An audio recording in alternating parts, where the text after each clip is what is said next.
હાલના સમયમાં વરસાદની ખૂબ જ અછત અને વરસાદની ઘટથી ખેતી નિષ્ફળ થઈ રહી છે. ખેતીમાં કામ કરતા ખેતમજૂરો, નાના ખેડૂતો, શ્રમિકો, કારીગરો, નાના દુકાનદારોની રોજીરોટી ઠપ થઈ ગઈ છે. બેરોજગારીની સ્થિતિમાં ગરીબ અને શ્રમિક વર્ગ આવી ગયો છે. ત્યારે આવનારા નજીકના દિવસોમાં જન્માષ્ટમીનો તહેવાર છે. જન્માષ્ટમીની ઉજવણી રૂપે લોકોના ઘેર ઘેર મીઠાઈઓ અને ફરસાણો બને છે. આવનારા તહેવારોના સમયમાં આર્થિક મંદી અને ખાદ્ય ચીજો, તેલ, ખાંડ, બેસન જેવી ચીજોમાં ભાવ વધારો જોવા મળી રહ્યો છે.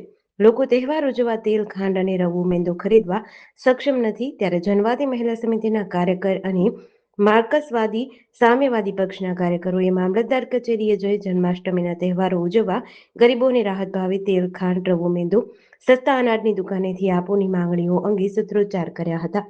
રાજ્યના પુરવઠા મંત્રીને સંબોધન કરતું આવેદનપત્ર પાઠવી માંગ કરી છે કે જન્માષ્ટમીના તહેવારો નિમિત્તે દર મહિને અનાજ મેળવતા તમામ પરિવારોને જન્માષ્ટમીના તહેવારો અંગે ખાસ ખાંડ, તેલ, મેંદા જેવા પુરવઠા રાહત ભાવે સસ્તા અનાજની દુકાનેથી આપવામાં આવે.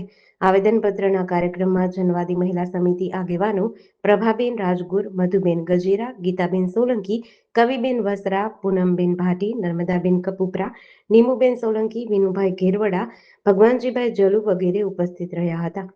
અમે જન્માષ્ટમી તહેવાર ઉપર અહીંયા આવેદનપત્ર આપી આવ્યા છે અને એની ઉજવણી ઉપર અમારે કઈ રીતે તહેવાર મનાવવો અને અત્યારે આ સમયમાં ખાંડ, તેલ વગેરે ગોળ એવી રીતના પોલ્યુશન અમારી પરિસ્થિતિ નબળી છે અને અમારે કેવી રીતના તહેવાર ઉજવવો અમારી બસ સરકાર તરફથી માંગ છે કે અમને બધું એવી રીતના સહાય આપે. બોલો સહાય આપે ને અમારી માંગ પૂરી કરે અને અમે નહીંતર તો અમે ગરીબ માણસો અમે કેવી રીતના તહેવાર મનાવી શકશું અને બસ અમારી સરકાર તરફથી અમારી જ બસ રાજીજી છે કે અમને ખાંડ, ગોળ, તેલ વગેરે એવી બધી વસ્તુઓ અમારી માંગ પૂરી કરે. માર્ક્સવાદી સામ્યવાદી પક્ષ મંત્રી વિનુભાઈ ઘેરવડા. જન્માષ્ટમીના તહેવારો આવી રહ્યા છે.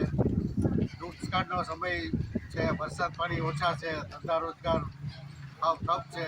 ત્યારે આજ રોજ માર્ક્સવાદી સામ્યવાદી પક્ષે મામલતદાર કચેરીએ એક આવેદનપત્ર આપવાનું આયોજન કરેલું હતું. આ આવેદનપત્રમાં ગરીબ અને મધ્યમ વર્ગના લોકોને રાહત ભાવે ખાંડ, તેલ, ગોળ, રવો, મેંદો સસ્તા અનાજના ભાવ પરથી મળે એવી અમારી માગણી છે. અત્યારે ધંધા રોજગાર બંધ છે, ખેતીના કામકાજ પણ બંધ છે. તો આપણા શ્રાવણ માસમાં જન્માષ્ટમીનો તહેવાર સૌરાષ્ટ્ર માટે મોટામાં મોટો તહેવાર ગણાય છે. આમાં ગરીબ અને મધ્યમ વર્ગ લોકો ખાદ્ય ચીજો કેવી રીતના ખરીદી શકે? છેલ્લા ખાંડ, ગોળમાં બેફામ ભાવ વધારો આવેલો છે. પેટ્રોલ, ડીઝલ, ગેસમાં ભાવ વધારા છે. તો સામાન્ય માણસોને આ તહેવાર ઉજવવા માટે રાહત ભાવે ખાંડ, તેલ, ગોળ મળે તો તહેવારો ઉજવી શકે. આ માટેની અમારી માગણી તાત્કાલિક પૂર્ણ થાય એવી અમારી માંગ. જેડીસી ન્યૂઝ સાથે વિપુલ ધામેજા, ઉપલેટા.